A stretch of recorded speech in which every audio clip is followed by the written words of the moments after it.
Welcome into the Morploy Boys Dynasty Podcast, the greatest podcast that you didn't want or ask for. And now introducing your hosts, Jake the Gluten-Free Karras and Peter Cheater P-Goo Hot Sizzle O'Donnell. What's up, my homies, and welcome into the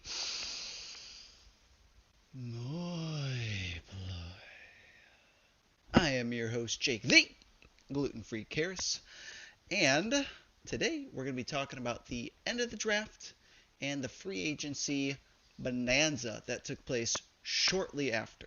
Alright, let's waste no time, get straight into it. Big board, here it comes, boom. Alright, so as you can see, I think the last time we left off, I don't think it's been a while since we had talked. Probably, I don't know if we talked since the Wan'Dale Robinson pick. But I know pretty sure we talked about Tolbert. Peter goes Tolbert, decent pick. David Bell, Wan'Dale Robinson. I don't know how I feel about Wan'Dale. He's itty-bitty. There's Kadarius Toney trade rumors. We'll see. Isaiah Spiller, not great opportunity, great landing spot, mediocre talent. Kyron Williams, great landing spot, shit talent. So, of course, Jim reaches for him early. It's what he does. Trey McBride goes to Jordo right here. By the way, if you are ever trying to trade back in the draft, trade back to Jim, because you know Jim's not going to take anybody that you were trying to draft. He's going to reach way down to where he didn't need to reach and get his guys. I think, okay, let's see. I made it 2 minutes. 2 minutes without taking a shot at Jim. 2 minutes. Trey McBride at the 307 to Jordan Chahl. I like the pick, and I think he probably should have gone a bit earlier than this. I could have definitely seen him going right here or here to Peter. Tyler Algier goes to Ray. I like that pick a lot. I think he should have been picked earlier. I think he should have been picked around here or here, around the 3-2, 3-4. Same for Tyrion Davis-Price. I think these guys were great values for Ray and Rich. Khalil Shakir, you know, we're getting into the range where you take a shot on guys, see what happens.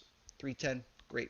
Calvin Austin, not shockingly, another shit pick by Jim Mertz. I guess he thought you could get points for if some guy catches punts. It's not the PPR. The P in PPR doesn't stand for punt, and the R doesn't stand for return.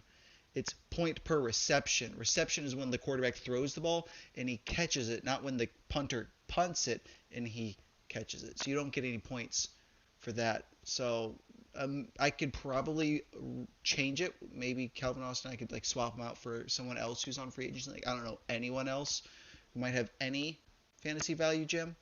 Let's see. We made it another minute and 20 seconds without shutting on Jim. Tyquan Thornton at the 4-2 goes to Ray. I like it. Shallow depth chart, easy to climb, great organization. Why not take a chance? Snoop Connor goes to Eddie. I think there were much better talent still on the board at running back. However, Eddie does have a big share in that Jacksonville backfield with Travis Etienne. Wants to try and secure the RB2. Thinks Snoop Connor might be that dude. I think you might be right, Eddie, but I also think you could have claimed him off of waivers. Now, Jelani Woods goes to Rich here. I like Jelani Woods. I like the landing spot. And I like the value that you got here at the 4-4. Great shot on a tight end there, Rich. My eye is twitching. Probably because of Jim's bad picks. We've got Zamir White here at the 4-5. Zamir White could be, small chance, but possible, the lead running back in Vegas next year. Josh Jacobs did not get his fifth year exercised. So he will likely be hitting the free agent market unless the team re-signs him. But I don't know why they would waive his fifth-year option and then try and re-sign him. Maybe they think he'll sign for cheaper. I doubt it. I think someone would pay Josh Jacobs. The dude is still 24. He's young still. Been in the league for a while, but he's young. Anywho, Zamir White has a chance at inheriting that backfield. Good value. Like the talent. Velus Jones, strongly dislike Velus Jones. I think Velus Jones As a player, does not intrigue me. His college profile, his production profile in college is just terrible. And he didn't really break out until he was like married with children, and he was playing against like 18 and 19-year-olds. They said he is an older rookie. He's like the oldest fucking rookie I've ever seen. He's 25. He and DJ Moore are born like a few days apart. DJ Moore's just got his second contract. Juju Smith-Schuster, also the same age, is on his third contract. Maybe his fourth? I don't know. It just...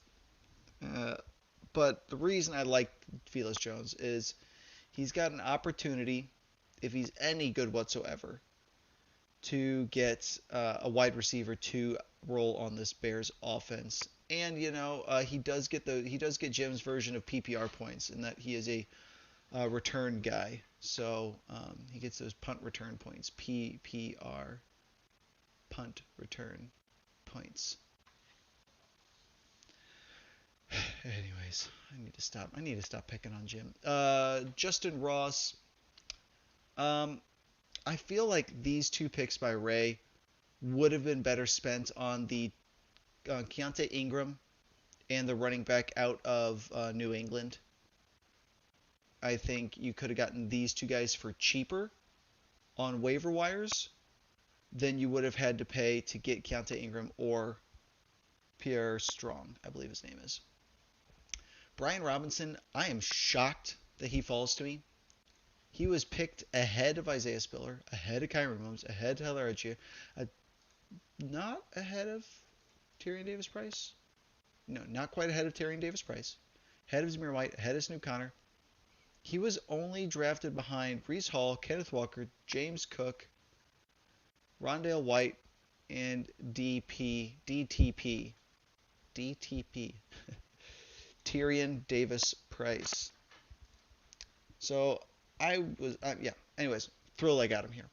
Romeo Doubs, I like the shot. Green Bay's wide receiver room is pretty garbage. If the dude's got any juice, everyone hates him because he got like absolutely destroyed at the Senior Bowl. Anytime he saw press coverage, he just like turned into a puddle of goo. And I went ahead and grabbed Isaiah Pacheco. I realized I've kind of got a few shares of that Kansas City backfield in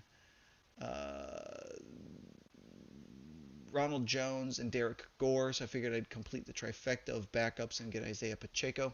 Again, it's a weak backfield. Pacheco does have potential to inherit a starting role in a Chiefs offense, which would be oh so juicy. All right, and that is the big board and my quick thoughts. Not that you cared, but maybe you care a little bit because you did tune in to listen. So there must be something you like about it. All right. The next thing that we're going to be talking about is the free agent frenzy that went on and how much of a fucking idiot I am. I am coming in here and I've got the most fab of anyone in the league. Who did I want the most? Pierre Strong. Oof, I wanted him. Who did I want the second most? Keontae Ingram. Oh, wanted him. Who did I want the third most? Hassan Haskins. Wanted him a lot too.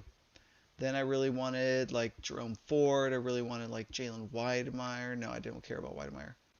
Wait, Weidemeyer is the one who went undrafted. Yeah, I could not care less about Weidemeyer. The dude runs like a 5.2 40 time. He's slower than most offensive linemen. He's stupid slow. He will not be a fantasy asset. Just drop him now. Get a better guy on your roster. Equanimeous St. Brown is probably going to have a better role than Jalen Weidemeyer will ever have in his career. Anywho. So yeah, I did not spend enough to get this guy. I bid 61. I was thinking about upping it to 80. Should have done it. But I got greedy. I thought I could get him, and him. I was so wrong. Keontae Ingram. I tied Eddie, Steady Eddie, Ready Steady Eddie for $36. And you know what?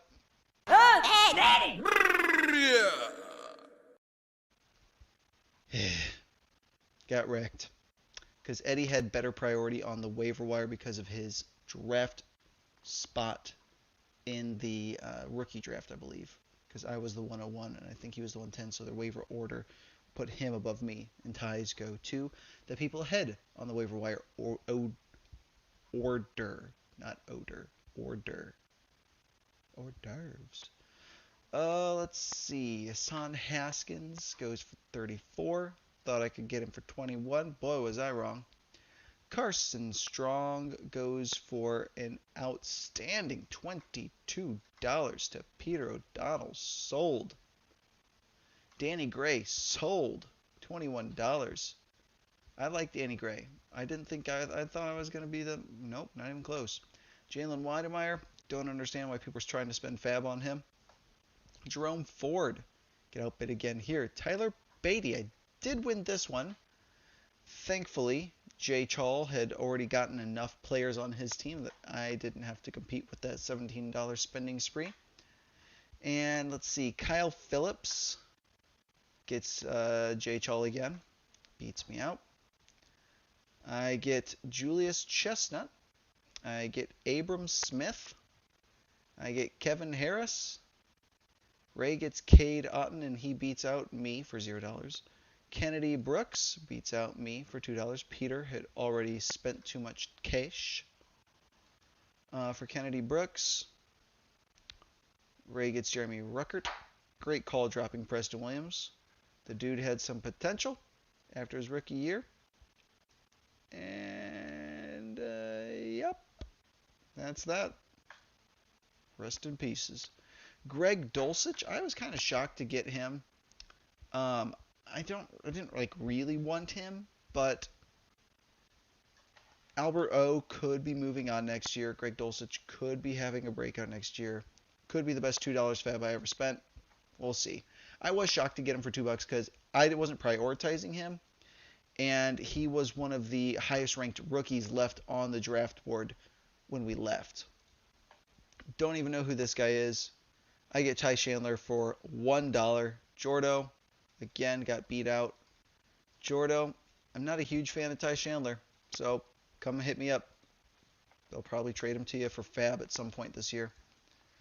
Maybe a 4th round pick in 2025, who knows. Tyler